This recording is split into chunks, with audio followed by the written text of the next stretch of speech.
दिल्ली के ओल्ड राजेंद्र नगर में एक कोचिंग की लाइब्रेरी में पानी भरने की वजह से 4 लोगों की मौत हुई है। अब इसका जो जिम्मेदार है वो कौन है, मैं इस वीडियो पर इस टॉपिक के बारे में बात करने वाला हूँ। आपको मेरे विचार कैसे लगते हैं आप कमेंट में ज़रूर बताइए। तो अगर मैं सीधी सी बात कहूँ तो इसमें सबसे बड़ा जिम्मेदार कौन है, तो इसमें पहले तो जिम्मेदार है वो कोचिंग संस्था जो बेसमेंट में क्लासेस चला रही थी, जबकि उसको पता है कि दिल्ली में इस समय इतनी ज़्यादा जो है पानी भरा हुआ है। दूसरा जो है प्रशासन कि उसको इतना भी पता है कि इस समय बेसमेंट में क्लासेस है, फिर जो भी अगर हम पानी इतना भरा हुआ है और क्लासेस अगर सही तरीके से नहीं चल पाएंगे तो उससे दिक्कत होगी, बच्चे नहीं पढ़ पाएंगे तो उससे दिक्कत होगी। तो प्रशासन को यहाँ पे पहले से ही थोड़ा ध्यान देना चाहिए था। तीसरा कि हमने इससे पहले आवाज़ उठाई तो वो आवाज़ दबा दी गई, या फिर इससे पहले हमने सही तरीके से आवाज़ नहीं उठाई। मेरे 3 मुद्दे हैं बेसिकली। अब सबसे पहली बात जो मेरी ये है कि अगर उस लाइब्रेरी में जो है क्लास मतलब बच्चे पढ़ रहे थे, तो उस लाइब्रेरी में जो पढ़ रहे थे लोग, उन्होंने पहले, आप अगर देखेंगे वो वीडियोस तो उसमें जो है लोग इतना अफरा तफरी में नहीं दिख रहे, जल्दी जल्दी नहीं निकल रहे, आराम से निकल रहे हैं।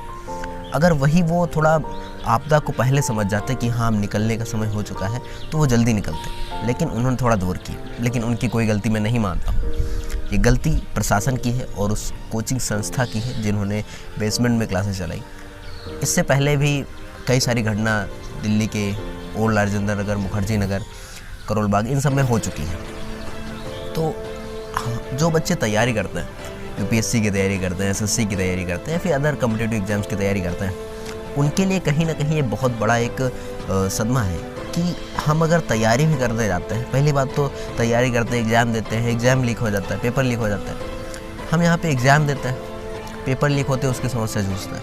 अब यहाँ पे हम लाइब्रेरी में पढ़ने से भी समस्या को झेलेंगे। और सब बाकी लाइब्रेरीज ने अपना जो रेट है या फ़ी है उसको बहुत ज़्यादा हाई कर लिया है। क्यों कर लिया? क्योंकि जगह नहीं है। प्रशासन की सबसे बड़ी कमी है, और जो एमसीडी हैं उनको भी ध्यान देना चाहिए था। जब कोचिंग के पहले किसी बच्चे ने कंप्लेंट की थी तो उन्होंने उस कंप्लेंट को सीरियसली नहीं लिया, और उसका परिणाम यही है। अगर उस कंप्लेंट को सीरियसली लिया होता तो ये अभी हम लोगों को नहीं देखना पड़ता। हमारे वो जो 4 लोग हैं वो आगे चल के बहुत कुछ कर सकते थे हमारे देश के लिए। वो क्या पता उन्हीं में से हमारे देश का कोई सेक्रेटरी होता, कोई किस डिपार्टमेंट में होता, कोई उस डिपार्टमेंट में होता। तो हमने ऐसे लोग खोए हैं जो हमारे देश को आगे चल के बहुत आगे ले जाने वाले थे। अब इसमें किसी कोचिंग संस्था एक का जिम्मेदार मैं नहीं मानता हूँ। मैं मानता हूँ कि सारी जो ओवरऑल पूरा सिस्टम है वही पूरी तरीके से करप्ट है, और उसके साथ साथ वही पूरी तरीके से सही नहीं है। इसमें सभी लोगों को ध्यान से देखना चाहिए था, और हम लोगों को मिलकर आवाज़ उठानी होगी।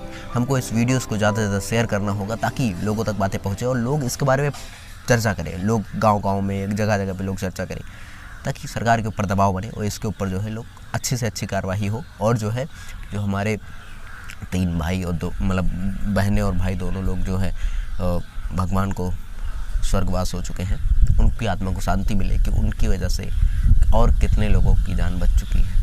अगर आप देखें ना तो इसको अगर आप एक पॉलिटिकल मुद्दा बनाना चाहें तो लोग इसको बड़े आराम से बना रहे हैं। और आप सोचिए कि यूपीएससी एस्पिरेंट के मौत को लोग भी जो है एक पॉलिटिकल प्रोपोगेंडा बना देते हैं।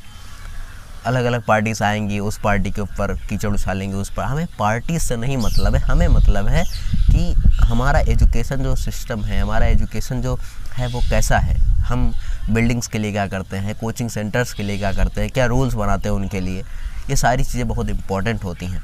अगर कोई भी कोचिंग सेंटर है तो उसके कुछ रूल्स होते हैं। अब जैसे दृष्टि आईएएस के बेसमेंट में जो क्लासेस चल रही थी उसको सील कर दिया गया। फिलहाल के लिए उनके पास प्रॉपर व्यवस्था है, लेकिन भाई बेसमेंट में क्लासेस क्यों चलनी चाहिए? बेसमेंट पार्किंग के लिए रख लो और किसी काम के लिए रख लो। खान सर की कोचिंग भी बंद कर दी गई है अवैध तरीके से।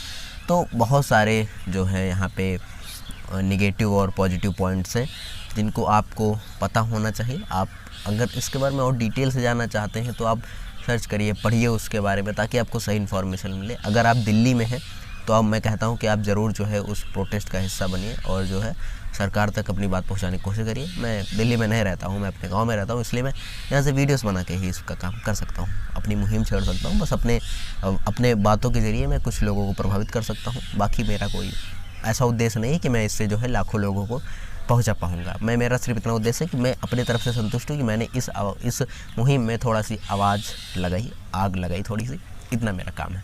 आई होप आपको मेरी ये वीडियो पसंद आई होगी, समझ में आई होगी। बस इतना जान ली, इस जो घटना हुई है दिल्ली में, इस घटना का ना कोई कोचिंग संस्था जिम्मेदार है, ना कोई टीचर जिम्मेदार है। जिम्मेदार जो है वो है सिस्टम अगर करप्ट नहीं होता, अगर उस लड़की की आवाज़ को सभी लोगों ने सुन लिया होता, म्यूनसिपल कॉरपोरेशन ने सुन लिया होता, एमसीडी ने सुन लिया होता, तो शायद आज हमारे साथ वो तीनों भाई और बहनें होती।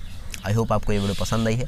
पसंद है तो लाइक करना, अपने दोस्तों के साथ शेयर करना, चलता पहली बार आए हो तो सब्सक्राइब कर लेना। मिलते हैं नेक्स्ट वीडियो को, तब तक के लिए जय हिंद, जय भारत।